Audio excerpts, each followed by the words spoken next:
Assalamualaikum warahmatullahi wabarakatuh. Perkenalkan, nama saya Vega Sidika, mahasiswi Fakultas Kesehatan Masyarakat, Konsentrasi Kesehatan Lingkungan, Universitas Haluoleo Kendari Angkatan 2018. Baik, pada kesempatan kali ini saya akan menjelaskan mengenai antropometri dan survei makanan. Baik, di pembahasan pertama membahas mengenai antropometri. Antropometri berasal dari kata antropos dan metros. Antropos artinya tubuh dan metros artinya ukuran. Antropos adalah ilmu yang mempelajari berbagai ukuran tubuh manusia. Dalam bidang ilmu gizi digunakan untuk menilai status gizi. Ukuran yang sering digunakan adalah berat badan dan tinggi badan.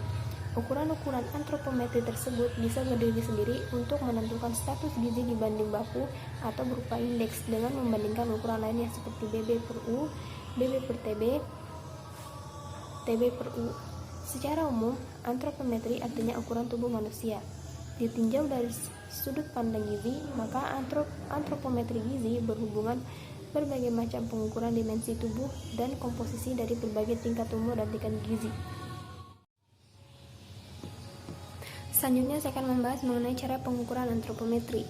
Cara pengukuran antropometri yang di sini itu ada dua, yaitu yang pertama berat badan dan yang kedua itu tinggi badan. Yang pertama berat badan. Periksa timbangan yang akan digunakan. Apakah sudah menunjukkan angka 0 pada keadaan seimbang? Timbangan harus ditera terlebih dahulu dengan menggunakan beban yang diketahui beratnya dengan pasti. Terus, orang yang akan ditimbang diminta melepaskan alas kaki dan barang-barang lain yang dapat mengganggu pengukuran. Kemudian, orang yang ditimbang dipersilakan untuk berdiri tepat di tengah timbangan. Dan yang terakhir, pengukur berdiri tepat di depan orang yang ditimbang. Pengukuran dicatat sampai 500 mg terdekat.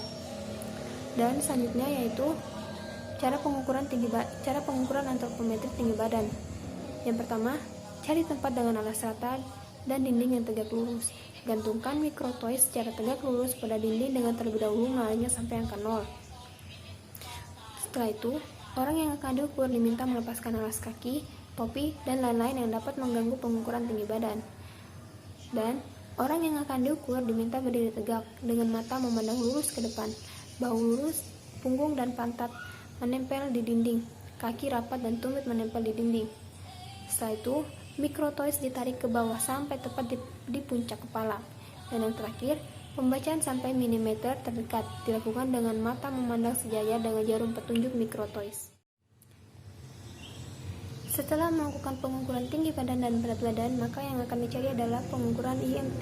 Pengukuran IMT atau indeks massa tubuh dapat dicari menggunakan rumus sebagai berikut.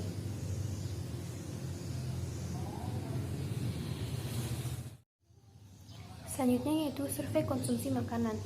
Konsumsi pangan adalah serangkaian kegiatan pengukuran konsumsi makanan pada individu, keluarga, dan kelompok masyarakat dengan menggunakan metode pengukuran yang sistematis, menilai asupan zat gizi yang mengevaluasi asupan zat gizi sebagai cara penilaian status gizi secara tidak langsung.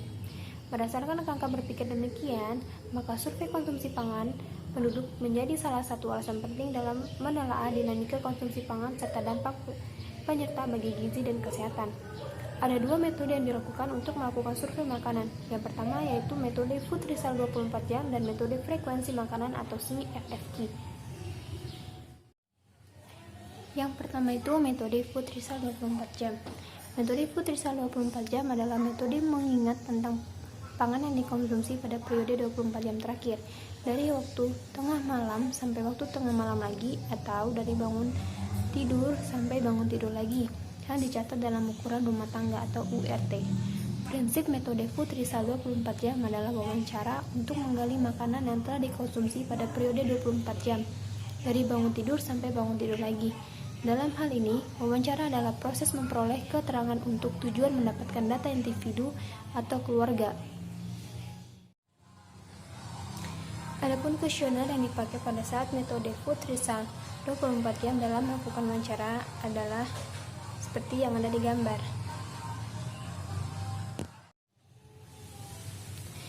Pada metode Food Result kali ini, saya mau mewawancarai dua responden yang dimana hasilnya adalah responden pertama memperoleh energi di hari pertama yaitu 476,3 kilokalori. Di hari kedua memperoleh energi sebesar 471,3 kilokalori. Total yang diperoleh energi dari hari pertama hingga hari kedua yaitu 947,6 kilokalori. Perbandingannya yaitu 947,6 per 2 menghasilkan 473,8. Kemudian responden pertama mendapatkan protein di hari pertama yang sebesar 19,3 gram, di hari kedua 19,5 gram. Total yang diperoleh di hari pertama hingga hari kedua yaitu 38,8 gram. Perbandingannya 38,8 per 2 menghasilkan 19,4. Kemudian fat yang diperoleh di hari pertama responden pertama yaitu 2,6 gram. Di hari kedua fat yang diperoleh yaitu 2,9 gram. Total fat yang diperoleh dari hari pertama hingga hari kedua yaitu 5,5 gram. Perbandingannya yaitu 5,5 per 2 menghasilkan 2,75. Terus responden pertama, karbohidrat yang diperoleh di hari pertama sebesar 90,6 gram. Di hari kedua, karbohidrat yang diperoleh yaitu 88,1 gram. Total karbohidrat yang diperoleh di hari pertama dan hari kedua yaitu 178,7. Perbandingannya 89,35. Berdasarkan dari hasil perbandingan dengan AKG menunjukkan gizi harian responden pertama ini cukup baik atau tidak dapat dikategorikan sebagai stunting. Selanjutnya responden kedua. Di responden kedua, energi yang diperoleh di hari pertama sebesar 794,8 kilokalori. Di hari kedua, energi yang diperoleh sebesar 564,5 kalori. Total yang diperoleh energi di hari pertama dan kedua sebesar 1359,3 kilokalori. Perbandingannya 1359,3 per 2 menghasilkan 679,65. Kemudian protein yang diperoleh responden kedua di hari pertama sebesar 39,0 gram. Di hari kedua memperoleh protein sebesar 31,0 gram. Total protein yang diperoleh di hari pertama dan di hari kedua yaitu 70 gram. Perbandingannya 70 per 2 menghasilkan 35. Kemudian responden kedua memperoleh fat di hari pertama sebesar 39,3 gram. Di hari kedua memperoleh fat sebesar 21,3 gram. Total fat di hari pertama dan hari ketiga yaitu 60,6 gram. Perbandingannya 60,6 per 2 menghasilkan 30,3. Kemudian responden kedua memperoleh karbohidrat di hari pertama sebesar 76,8 gram. Di hari kedua memperoleh karbohidrat sebesar 64,0 gram.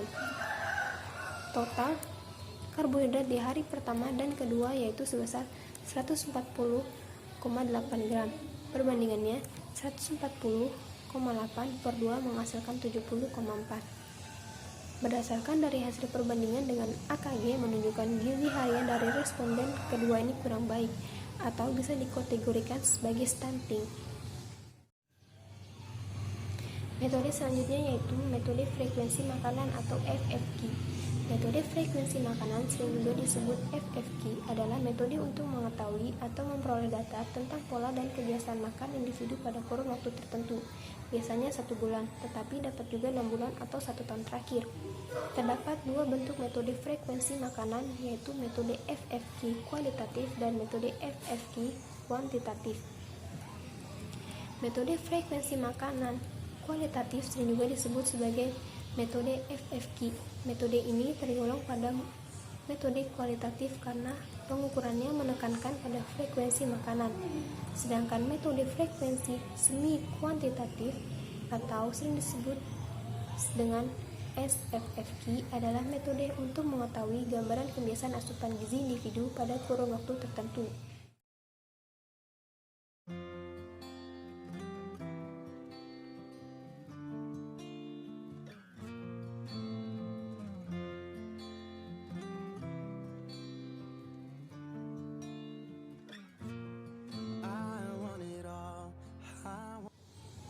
Demikian penjelasan saya mengenai antropometri dan survei makanan. Atas kurang dan lebihnya mohon dimaafkan. Wabillahi taufiq wal hidayah. Wassalamualaikum warahmatullahi wabarakatuh.